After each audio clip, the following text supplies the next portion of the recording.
দিকে দিকে অশান্তির ঘটনা ঘটছে। আর এবার ভাঙড়ের কাঁটাডাঙ্গা এলাকা, যেখানে তৃণমূল আর আইএসএফ এর সংঘর্ষের মধ্যে একেবারে ধুন্ধুমার কাণ্ড। সেখানে বোমাবাজি দুপক্ষের মধ্যে।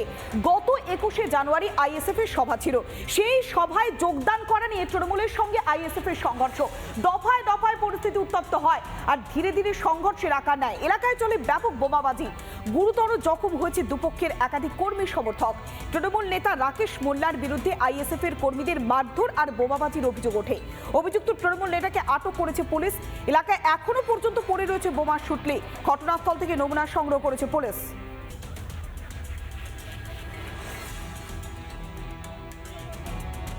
আমরা আসছিলাম, এসে ওরা আমাদের ছেলেদের মারধর করতেছিল। সেই সময় ঠেকাতে গিয়ে এসে আমাকে মারধর করলো। টিএমসির রড আছে, বাঁশের খুঁটি আছে, কোদালের বাঁট আছে এবং ওরা বোমও চাষ করেছে।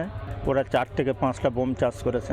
আমাদের অনেকেই আহত হয়েছে। আমি হয়েছি, আমার মার মেরেছে, আমার বাবার মেরেছে। আরও 21শে জানুয়ারি যাওয়ার উদ্দেশ্যে যারা গিয়েছিল তাদের সামনে বাড়ি গিয়ে ওরা অশান্তি করছে। 21শে জানুয়ারি মিটিয়ে নিয়ে আমাদের একটা ব্যাপক লোক যায়, কাঁটাডাঙ্গা ঘুরতে 4-4টে গাড়ি যায়। এখানে ওনারা কদিন ধরে বাড়িতে বাড়িতে গিয়ে হুমকি দিচ্ছে। আমাদের ছেলেরা বলে সেখানে প্রতিবাদ করতে যায়, হুমকি কেন দিচ্ছি? ওরা এসে লাঠি ছোটা বোম বন্দুক গুলি নিয়ে এসে আমাদের ছেলেদের উপর হামলা করে। এমনকি একজন পঞ্চায়েত সমিতি ইলেক্টেড ক্যান্ডিডেটের আগেও হামলা হয়েছে। তারা পুলিশ কোনো স্টেপ নেয়নি। এখনও পর্যন্ত পুলিশ থেকে এখানে মার খাওয়ানো হচ্ছে। আমার বাপ থেকে শুরু করে, ভাই থেকে শুরু করে, মাদার থেকে শুরু করে। ওরা আমাকে পায়নি, এই হিসাবে এসে বাড়ি এসে হামলা করে মারছে। আমাদের 4 থেকে 5 জন আহত হয়েছে, আরও কয়েকজন আহত হয়েছে। কেন মারা হলো? এত হামলাকারী কেন?